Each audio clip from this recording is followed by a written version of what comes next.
Truly artistic musical statements are becoming increasingly sparse in the current music economy, but even more rarely are those statements being delivered from the height of celebrity and stardom. Hello everyone, this is Ben, and welcome to the long overdue return of the Criticism Files, the show that's part retrospective, part analysis of music opinions on the internet. In the first two episodes, I covered releases that, while they were very acclaimed, were still pretty niched, at least to some extent. So, in this episode, we're flipping the script and taking on a whole new challenge, an album that's positioned quite often as one of the greatest of all time.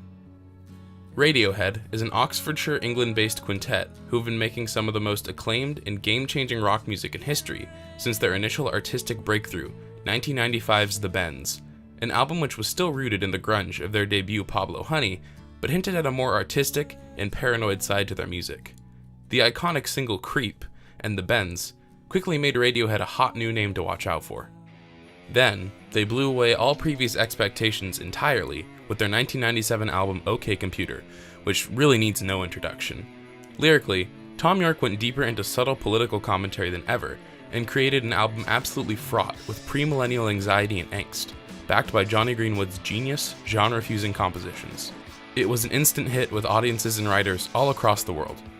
OK Computer and its massive accompanying tour turned Radiohead into global stars, and the album instantly received plaudits upon plaudits, many even designating it as the best album of all time. So where could they possibly go from there? As it turned out, their trajectory was deeper down the rabbit hole as they released their fourth album, 2000's Kitteh. The band left behind their traditional rock of their earlier material, working largely in electronic textures and nearly wordless vocals from Thom Yorke.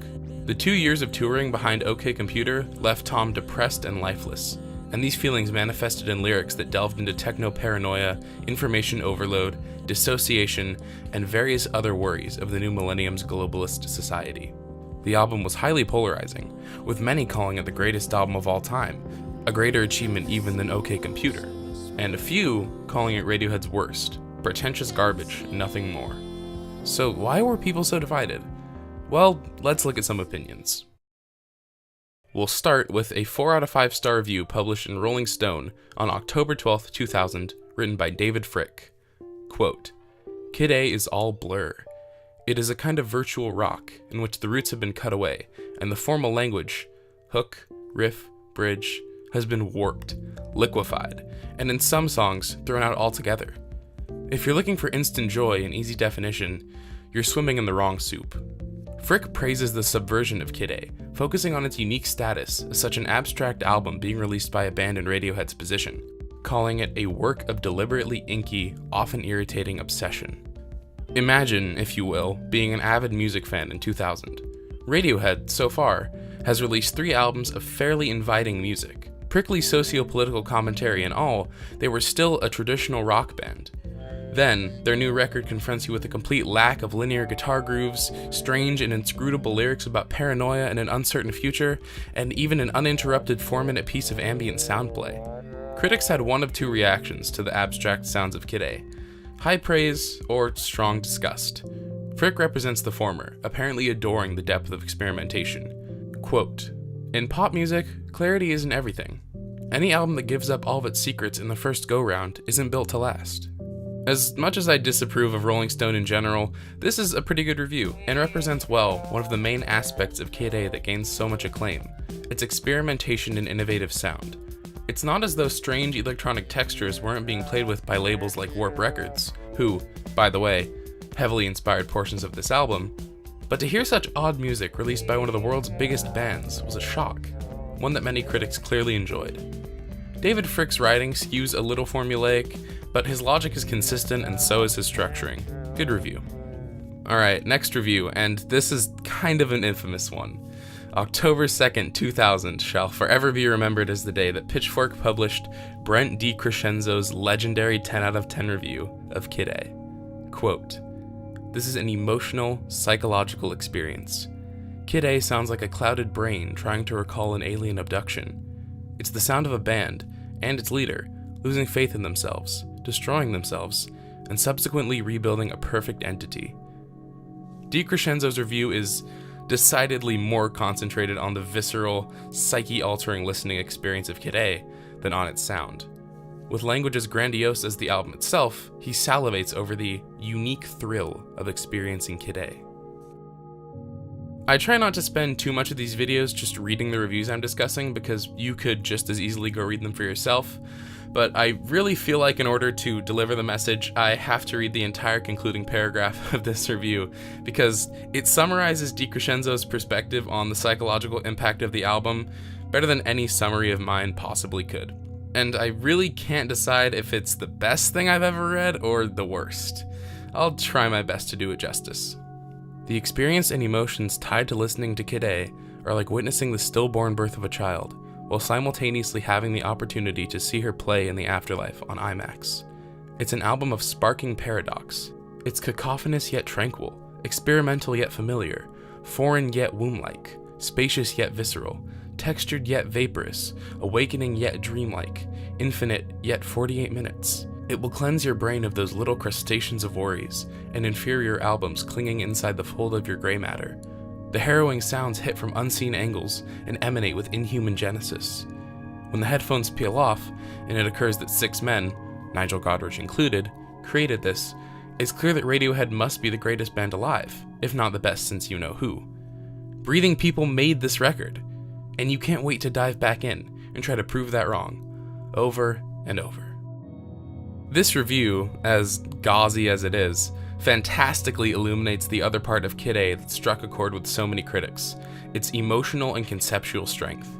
The sheer darkness and isolation of Thom Yorke's vocals were bleak enough on their own, but alongside the icy, alien instrumental textures, the album became an overwhelming and rather awe-inspiring experience in many critics' eyes. And this is without even mentioning the content of Yorke's lyrics. Prescient, revelatory, genius? Yorke's predictions and analyses of the threats of an oncoming internet age resonated with critics, and brought the album's reputation from fantastic to era-defining. While I personally have issue with this style of writing in a music review, there's something kind of beautiful about it. DiCrescenzo throws all sense of non-fiction professionalism to the wind, and goes all out to describe his love for Kitteh. And if you thought I'd forgotten Rate Your Music, you were sorely mistaken. It sort of goes without saying that an album so polarizing and so aggressively billed as a monument to music as capital A art, especially from one of the most serious bands in the world, would do well with the Rate Your Music crowd. With an average score of 4.19, it's the 5th highest ranked album in the site's history. User Sartre24 sums up Rate Your Music's general thoughts on Kitteh very well with the opening line of his concise review. This album is closest a band can get to perfection. However, not everyone was so eager to go into the great unknown of the new Radiohead sound.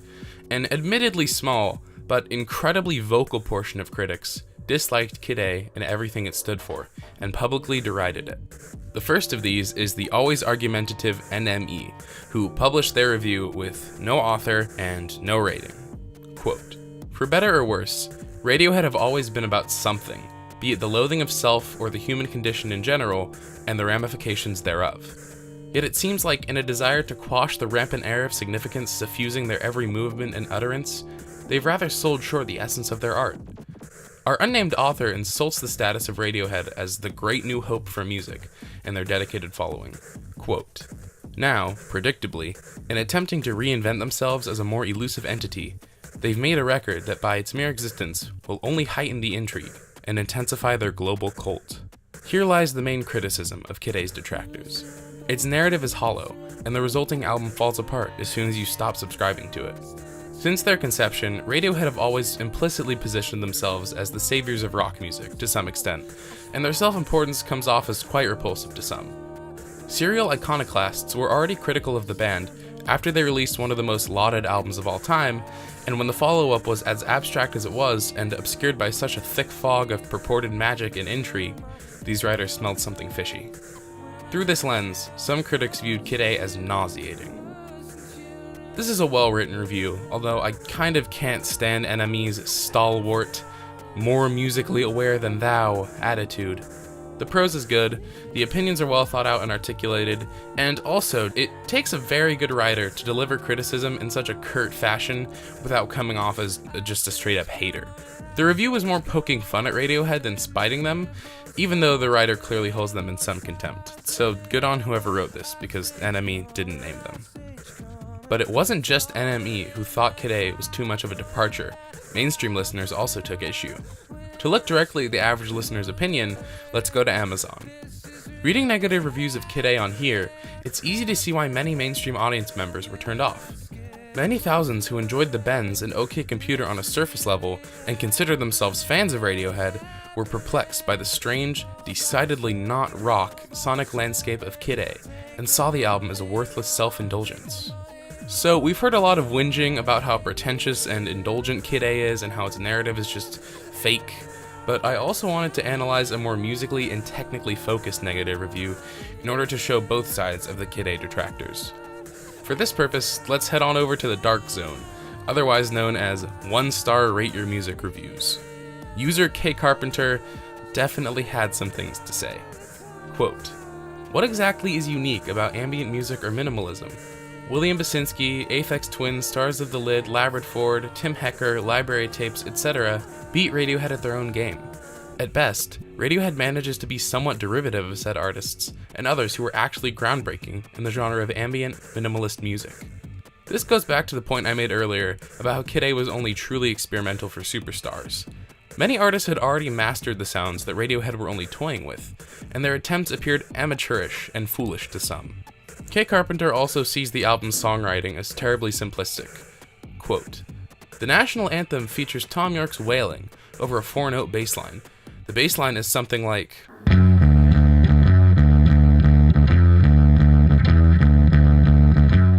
which someone could play on bass without even knowing how to read tablature or having any experience playing bass. For anyone else, such a song would be monotonous. For Radiohead, a song like this gets praised as hypnotic. To put it as simply as that aforementioned bass line, when writers don't assign the band godlike status, there seems to be a lot that they hate about Radiohead. While it appears slightly like our author is looking for things to hate in order to appear more musically intelligent, which is a fairly common practice on Rate Your Music, he does well to concisely, eloquently express his hatred. Overly negative reviews bother me almost as much as overly positive ones, but I can't fault the writing chops of our beloved K. Carpenter. So we've heard why it's great, and we've heard why it sucks, but what does it all mean? Well, the polar opinions surrounding Kitteh largely bank on one of the most sticky issues in modern music criticism, pretentiousness. Music writers at the forefront of criticism often harbor some level of fused musical and intellectual superiority, and even those who don't are often hounded with cries of pretentious from the masses, because ranking albums as good or bad in music reviews, especially numerically, implies that the person writing believes that they have some form of authority on what's good art and what isn't. This phenomenon also leads to albums and artists that receive mass acclaim to be immediately dubbed pretentious by scores of non-believers. When an album or artist is rated so highly so often, it inevitably leads to people questioning what makes it so great. When they can't find an answer that satisfies them in the music, they tend to decide that there is no merit, and that the people giving praise are simply blowing smoke, because the music fulfills their sense of superiority in some way. Writers who rated Kitteh positively connected with its inventive sounds, as well as its sweeping paranoia, and found respite in its chilly grooves.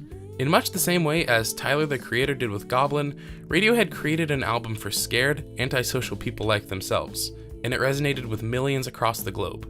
But when it received overwhelming praise, it was almost impossible for some to separate the idea of such aggressively experimental pop music with the idea of a sanctimonious, pretentious band releasing music for sanctimonious, pretentious people. Detractors latched onto this idea and haven't let it go since the album's release nearly 2 decades ago. And who knows if either side will ever relent to the other's thoughts. The reviews of Kitteh also relate to the issue of narrative that we saw with the disintegration loops. Take away the mystique and enormity of belabored recording sessions, psychological turmoil, post-millennial paranoia, etc., and the album can seem a lot less compelling. If you listen to all music for the first time with no titles, band names, or covers to go off of, how would your initial impressions differ? It's a pointless question to ask because it's an unrealistic scenario, but it is worth considering whether or not Kitteh would be as lauded had it been released by anyone other than Radiohead. Discussion of Kitteh is kind of disheartening to read as a music fan because it brings out such fiery dissent and ugly argument among fellow fans. While it spawned a lot of good writing and think pieces, it's also incredibly divisive and hard to digest, and people get really crotchety over their feelings on it. It's the sort of album that pretentious people use to prove that they're more intelligent than normal music listeners, and that those normal listeners used to deride pretentious alternative and indie music. Why can't we all just listen to music, like what we like, and get along? But as always, what's most important is what you think, so go listen to the album and leave a comment below letting everyone know your opinion. If I could make one contribution to the world through this series, I hope I can, in some small way, make music discourse slightly more friendly. Thanks for watching.